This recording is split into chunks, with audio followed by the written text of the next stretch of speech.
Faly miarabantsika rehetra indray hanenivon'ny tokantrano sy izay rehetra manjoy amin'ny sehatra maro samihafa izao fotoanantsika takariva izao. Alohany andraisantsika ny fampaherezana dia andao hivavaka mandrakariva isika.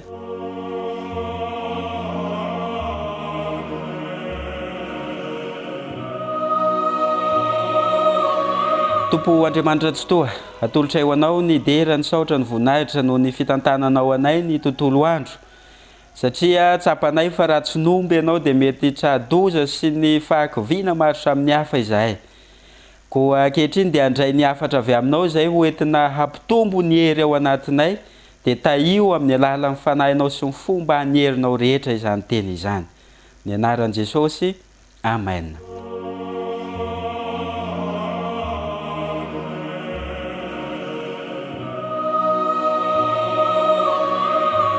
Eny ary havana malala.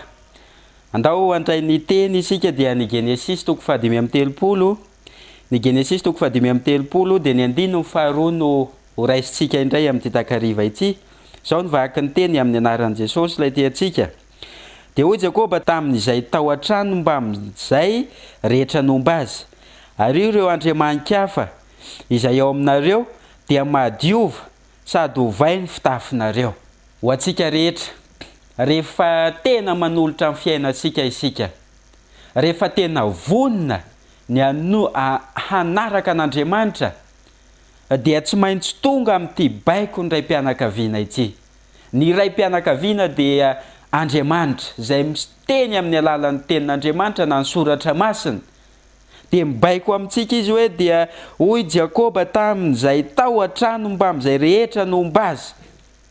Ho antsika rehetra izay manaraka izao fampaherezana izao, no iantefany izany sy izay mety mbola handray izany ary mety ianao mihitsy aza no fitaovana ampitany izany. Ary ireo andriaman-kafa izay ao aminareo dia madiova sady hovay ny fitafinareo. Fa maninona moa Jakoba no niteny hoe ario ny andriaman-kafa dia madiova? Dia andao jerentsika hoe inona ny antony nahatonga an'izany. Jerentsika Genesis toko 1:30 dia andininy 7:10. Andininy 7:10. Dia zao mivaky ny ary Labana efa lasa nandeha hanety ny ondry amanosiny dia nangalarin-drahely ny sampindrainy. Andininy 2:30. Izay hahitanao ny Andriamanitrao dia aza velominy eto anatrehany havantsika savao izay ato amiko ka ento ny anao, fa tsy fantatry Jakoba fa Rahely no efa nangalatra azy.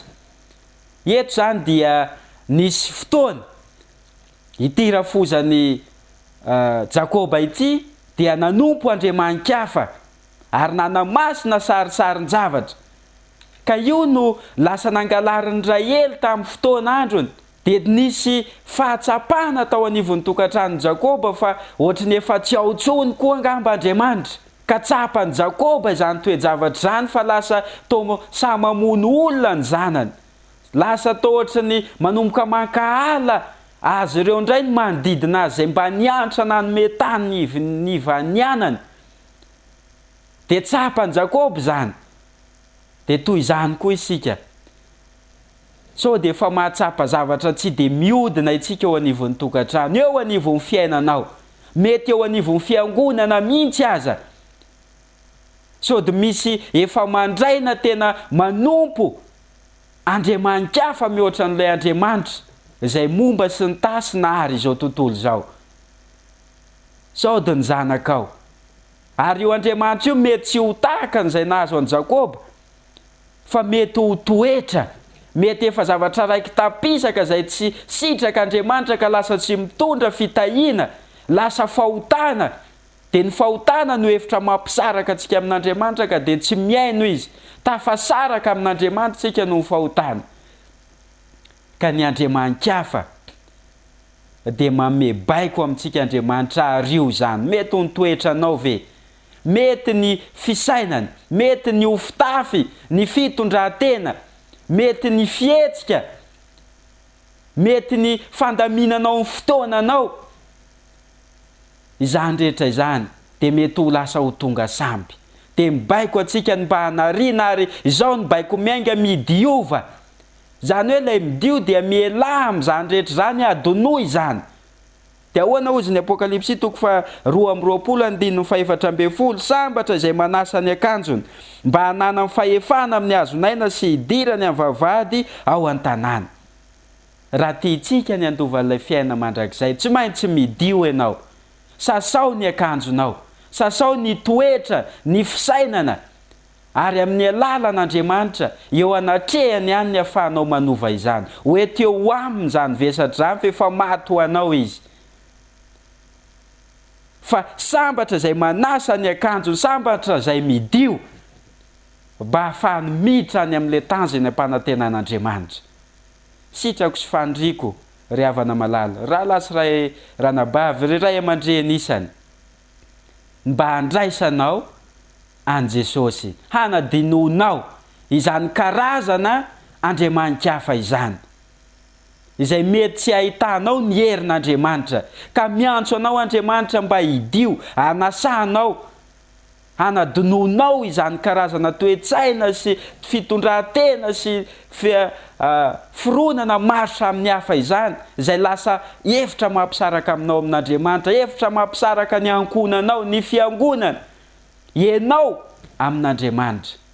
Andao hidio isika, andao anasa izany isika, fa sambatra izay manasa ny akanjo fanana fahefana izy. Dia andao ny Apokalipsy toko 1:20, andeny voalohany sy faharoa, ary nahita ny lanitra vao sy tany vaovao fa efa lasa ny lanitra voalohany sy ny tany voalohany, ary ny ranomasina dia tsy misy intsony.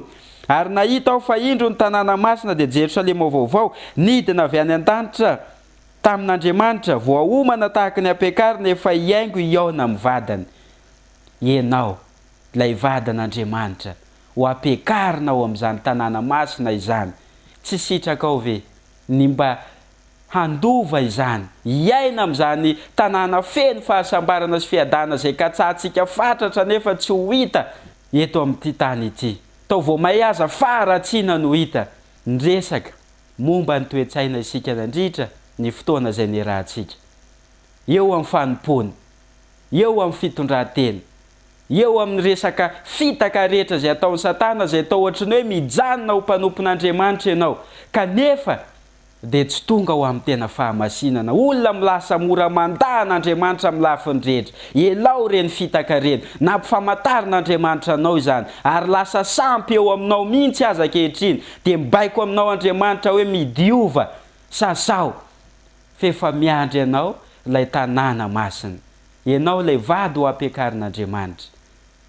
Engane isika rehetra dia ho kasihan'Andriamanitra, andray fanapahan-kevitra mba hanadino an'izany toetra rehetra izany, izay efa karazan'andriamanikafa, ny fitondran-tena hafa, ka hidio isika ary andray fanapahan-kevitra, hilefika eo ambanin'ny hazo fijalian'i Kristy ka ho dioviny, ary tena hanaradia azy ka ho tonga mpanompony. Mino aho fa anisan'ny olona manapa-kevitra ianao izay manaraka amin'ity takariva ity, ka anisan'ny ho fitaovan'Andriamanitra ho fanomanana an'izao tontolo izao, mba hiomana ny amin'izany fitsenana n'ilay lanitra vao sy tany vaovao, ary atonga an'izao tontolo izao hidio sy hiala amin'ireo andriamanikafa rehetra, ka dia hiverina ho amin'ilay ten'Andriamanitra izay fanomanan'Andriamanitra. Hiaraka hivavaka isika.